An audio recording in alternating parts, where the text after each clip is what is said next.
ఇప్పుడు నేనేం చెయ్యాలి? నేను కిత్రత్సుకి ద్రోహం చేయలేను, కానీ ఈ రకంగా ఓటమిని అంగీకరించలేను. మరి నా దగ్గర కేక్ మొక్క ఒక్కటే ఉందే. ఏ కిత్రెచ్చు బిజీగా ఉన్నాడు. దీన్ని బట్టి కేక్ మొత్తాన్ని నేను ఒక్కడనే తినాల్సి వస్తుంది అనుకుంటాను.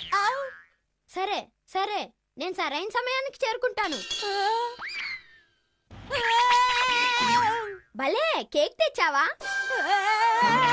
కిత్రెచ్చు అక్కడున్నాడుగా, మరి ఇక్కడున్నదెవరు?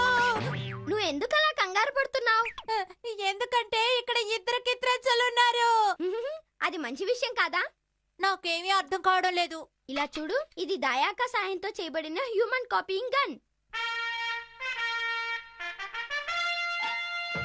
మన ఈ గన్నుని ఉపయోగించినప్పుడు దీని నుండి వెలువడే శక్తి ఒక ఆటంని రెండుగా మార్చేస్తుంది.